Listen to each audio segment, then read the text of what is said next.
darling hearts, it's your GAPS coach Emma here with some fearless ferments. It's got something growing on top of it. Are you scared? Are you frightened? No need to be afraid.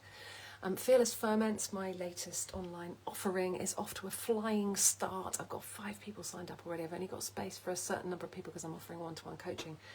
I've got a friend coming to stay, and I had to ask them, do you eat bread? It used to be, do you eat meat before you serve something to your guests? Do you eat meat? Now, if you don't eat meat, you're missing out as far as I'm concerned. And the question is, do you eat bread? And luckily, he replied, no gluten for me. So I was happy about that because we've been 15 years without bread in this house. So it would have been, I don't like buying bread, I don't like having it in the house because it is still a temptation. It is like an opiate.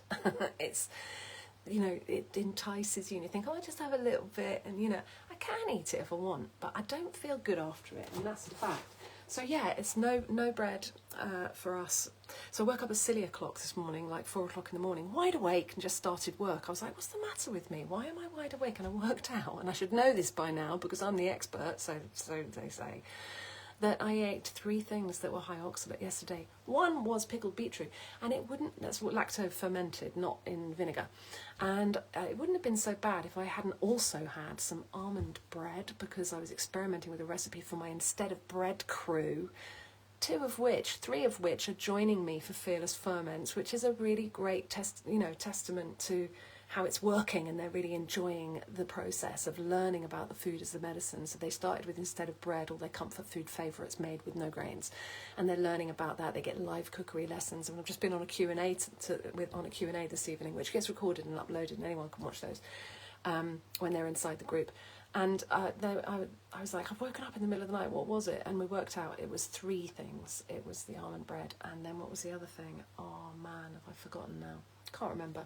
But 3 high oxalate foods in a day is not a good move, and it stimulated me and robbed me of my minerals, and I woke up hungry.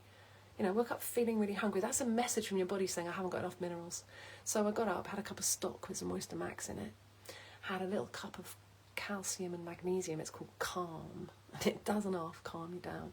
And I did a little bit of work, wrote down some notes, thought about some stuff, did a little meditate, did a little breathing exercise, went back to bed at 6 o'clock in the morning and slept like a baby till 9:30. That was another sleep cycle, a whole nother sleep cycle. Did some dreaming, that was good. If you suffer with sleeping, you need to start researching the plant toxins now. It's serious.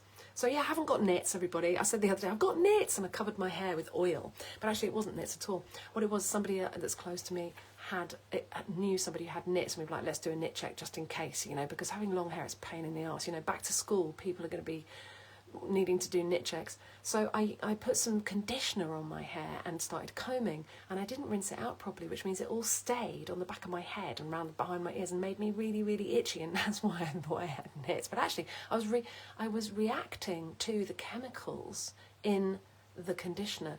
I don't usually use shampoo and conditioner. I use egg yolks and oils and things in my hair. I use nothing but edible things on my skin and to wash my body. The soap is virtually edible. It's either tallow or olive oil based with no scent in it whatsoever.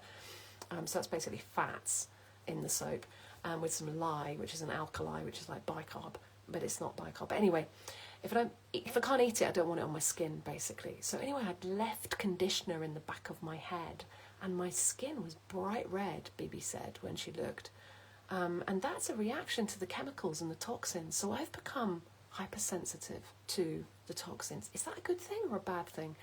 I think it's a good thing, in that the minute you get near the stuff that's bad for you, your body has an immediate reaction. Now, it wasn't unbearable, it was just a message from my body. My skin got red and got a bit itchy, but I'm glad that I'm hypersensitive to these things, because I want to know if something's harming me straight away.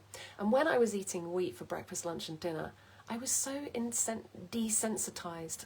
In my 20s and 30s, I didn't really know myself, and that is the crux. Know thyself.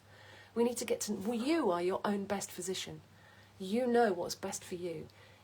So yeah, we need to get to know ourselves and know what's good for us and what's not. And I'm glad I've become hypersensitive to these chemicals. We just don't need them in our lives, and soon they will be obsolete.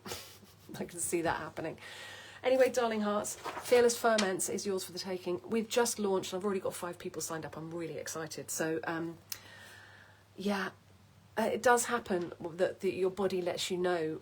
If you do GAPS and you do the protocols that I suggest, you'll get off the grains, you'll get off the starchy carbs, you'll get off the processed foods, the convenience foods, but you'll find quick and easy other ways of doing things, because I haven't got time for cooking. I don't even like cooking very much, even though I'm a cookery school teacher. I don't particularly enjoy being in the kitchen. It has to be quick, it has to be easy. I want an immediate snack. I want to go in the kitchen and grab something. You know, it needs to be convenient, but it needs to not damage your gut microbiome or damage your gut lining. And I've got it down. I know how to do it now. I also know how to get picky eaters to eat that as well, because my 2 were picky and had ADHD and OCD and, you know, tics and twitches and Tourette's and a tumour and all sorts of horrible things when they were little. But we've got it down now and we know what we're doing. So, yeah, get with the Instead of Bread, get Fearless Ferments, get one-to-one coaching with me so I can tailor the protocol to your needs, and get access to the off the metaverse uncensored community for life, where all the remedies and solutions are just waiting for you. And if you have any problems, maybe you won't need to go to the doctor, maybe you could just say, what am I going to do about this pain? What am I going to do about this problem? And within the group, we've got solutions and remedies, and we've got people who've had experience and people who've tried it. And it's great to have that kind of support, and it's yours for life when you join me for Fearless Ferments, and you get Instead of Bread for free, and you get my Bagel Goggles, my book, as in a PDF so that you can go through that. That's a great motivator, that is, that little book. Or you can just buy that from Amazon. It's only 20 quid. And that will give you lots of recipes. It's a good starting point if you can't afford to join. But make the effort to find the funds to actually invest in yourself, in your health, in your future, because whatever you find out is going to impact everyone around you. And your choices, your food source choices, are going to impact the environment around you. Because when you eat from regenerative agricultural sources, you're actually building soil, you're cleaning the water, you're keeping the air clean, you're encouraging people to husband the animals with compassion and kindness, and it's a win-win-win-win-win for the environment, for the biosphere, for the soil, for the animals, for the wildlife, for you, for your family, for, you know, you'll be taking money away from the corporations and the supermarkets, because when you walk down the supermarket aisle, most of it is food-like products and completely indigestible and actually weaponized and not very good for you. Not just very good for you, it's kind of killing you slowly. It's making you a really, really good business, part of the business model for reoccurring income for the big corporations. It's slave food. I hate to call it that. I mean, I still go into supermarkets sometimes, and I sometimes still eat slave food. I had a crunchy the other day. I own up. I'm not perfect, but I'm fit, I'm healthy, I'm 57 years old. You know, I can do press-ups and run up a hill. I don't have any aches and pains. I usually sleep through the night when I don't do 3 high oxalate foods in one day. But I'm living and learning, do you know what I mean? So come and learn with me. And, oh yeah, Charlotte's just signed up. Wish she just came to the little Q&A. Yeah, thanks, Lucy. Yeah, she's going to be just fine. She's already on it. Good work, everybody. See you in Fearless Ferment. See you in TimelessCookeryClub.com. Go and check out and join the club so that we don't have to suffer anymore. We can all feel better. Okay, lots of love. Bye.